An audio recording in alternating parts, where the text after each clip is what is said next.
Hey, it's Glenn, and I'm going to talk today about my short, not really a short story, it's more of a vignette, The Escapist, today, and where it came from, what it's all about. There's not that much to say, it's just like a scene out of a character's life.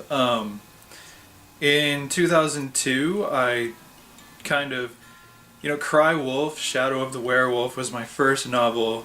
Came out in 1999, and I thought it was over when I wrote it. I knew by the time I got to the end, and I've said this in another video, I kind of had an inkling. I had an idea that there was more to tell, and so I put some things in at the very end of the novel just in case I ever revisited those characters.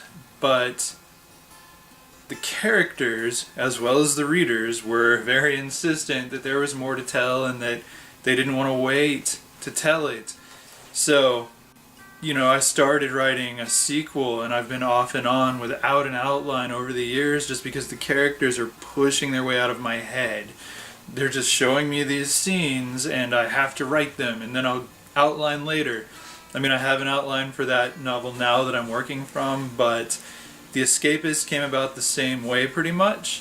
Tom Don was in the novel, and he's not in the second novel in the series, but he still had more to say as a character.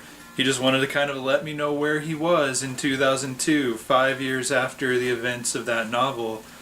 And so there's this scene, and it's about the person, like his scars, and how he's sort of coping or not coping with them in his own way. And, he's still got his dog with him. It lets you know that Julius, one of those weird things I put in at the end of that novel, and Lillian sort of took Tom under their wings and set him up, sent him to school. It's, that's really all there is just a scene.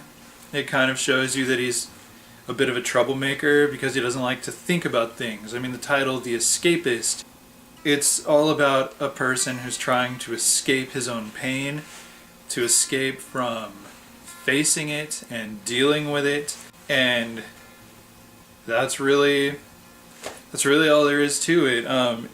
I also wrote, when I wrote this one, I sort of started writing a series of these vignettes, and not all of them with him. He was in probably 3 out of 5 of them, but one of them he literally phoned in. And I had this idea that it would be kind of cool to write a book where every chapter reads like chapter 2 of its very own book, but they're all kind of somehow connected loosely. I didn't get very far with that. I still might revisit it. I have, 4 more of these, and that have never seen the light of day. This one did, pathetically enough. This vignette saw the light of day as a filler because 2005, that's when it was published.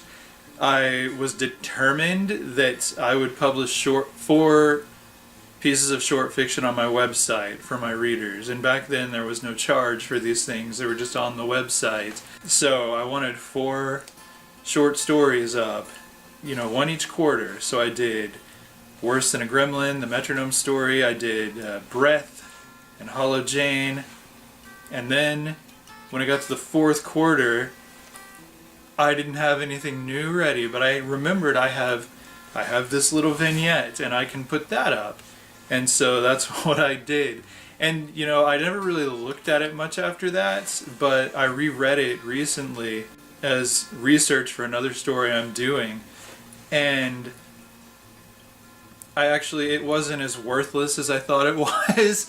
I really enjoyed that insight into where did Tom go, what became of Tom. I thought it had more depth than I remembered it having.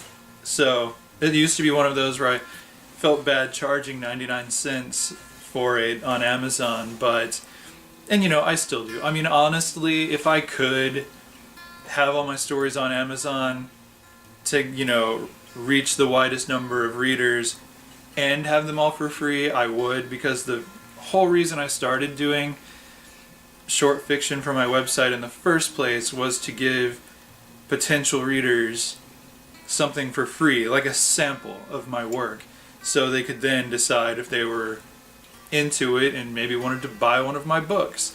So it was kind of like a marketing thing. It wasn't, none of my short fiction was intended to be for sale.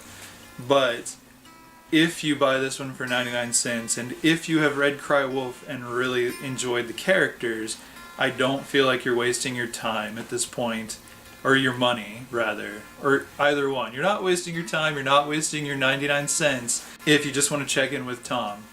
And he will be back in some other things. He's definitely, I'm not finished with this character, but there's a peek at where he was 5 years after Cry Wolf.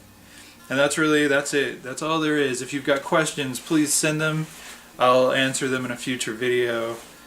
But for now, that's all I've got, so I'll talk to y'all later.